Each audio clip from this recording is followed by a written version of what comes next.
एक समय की बात है, शिकागो में एक शानदार रुतबे वाला आदमी जिसने अपने वजूद से अपराध जगत को हिला रखा था, अल कैपोन। और वही दूसरी तरफ एक ठग जो अपनी चालाकी और बुद्धिमानी से सबको मात देने का हुनर रखता था, काउंट विक्टर लस्ट।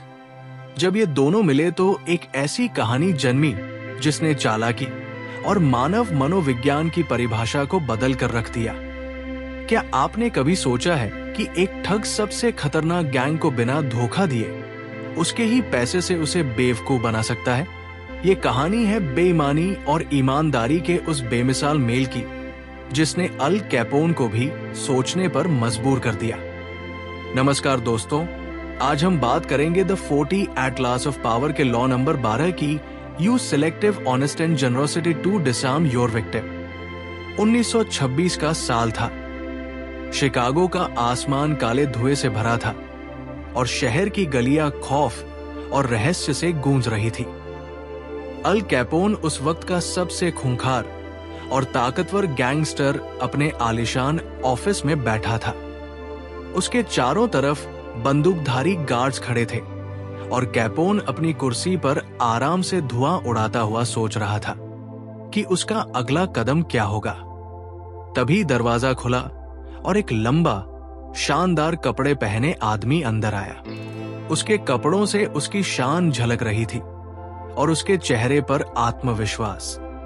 उसने एक शालीन झुकाव के साथ खुद को पेश किया, काउंट विक्टर लस्टिग। उसकी आवाज में एक आकर्षक कॉन्टिनेंटल लहजा था जिसने कैपोन का ध्यान खींच लिया। लस्टिग ने बड़ी ही चालाकी से अपनी बात रखी। उसने कहा, मिस्टर कैपोन, मैं आपके पैसे को 2 गुना कर सकता हूं। आपको केवल $50,000 का निवेश करना होगा। कैपोन ने ठंडे अंदाज में उसकी ओर देखा।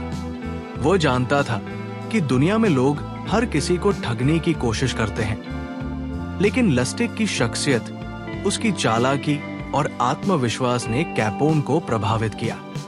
उसने फैसला किया कि इस आदमी के खेल में शामिल होना दिलचस्प होगा। कैपोन ने अपने हाथों से $50,000 गिने और लस्टिग को दे दिए।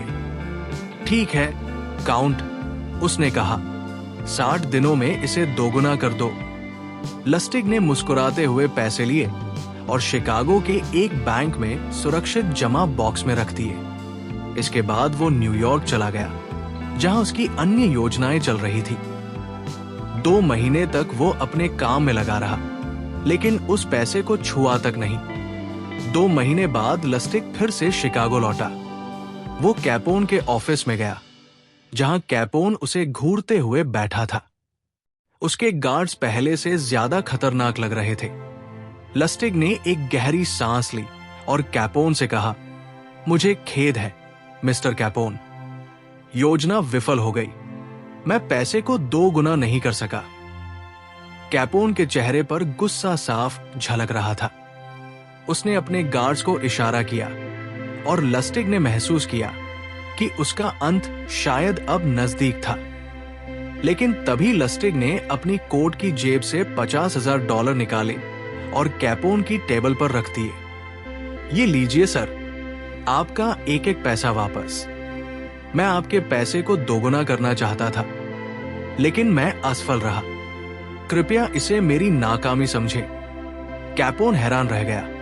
उसने सोचा था कि लस्टिग उसे ठगने आया है, लेकिन उसे अपने पैसे वापस मिलने की उम्मीद नहीं थी। उसने एक गहरी सांस ली और कहा, मैं जानता था कि तुम एक ठग हो। मुझे ये उसी दिन पता चल गया था जब तुम मेरे ऑफिस में आए थे, लेकिन ये मेरे पैसे वापस आ गए। ये तो मुझे चौंकाने वाला है।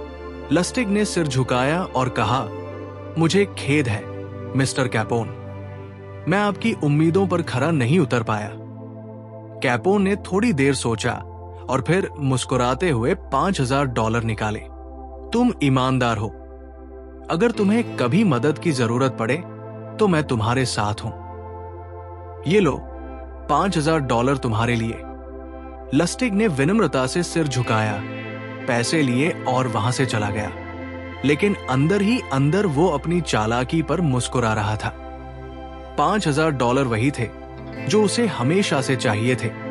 काउंट विक्टर लस्टिक का नाम सुनते ही एक ऐसी शख्सियत का ख्याल आता है जो अपनी चालाकी और अविश्वसनीय दिमाग से लोगों को अपने जाल में फंसाने में माहिर था। वो आधुनिक समय के सबसे महान ठगों में से एक था, लेकिन उसकी ठगी साधारण नहीं थी। ये एक कला थी, एक ऐसी कला जिसमें मानव मनोविज्ञान का गहरा ज्ञान और परिस्थितियों को अपने पक्ष में मोड़ने की अद्भुत क्षमता शामिल थी। दोस्तों, अगर वीडियो पसंद आई हो तो वीडियो को लाइक और हमारे चैनल अनलॉक यू को सब्सक्राइब करना ना भूलें। आपको वीडियो का कौन सा भाग सबसे अच्छा लगा, आप हमें कमेंट बॉक्स में जरूर बताएं। वीडियो को पूरा देखने के लिए आपका धन्यवाद।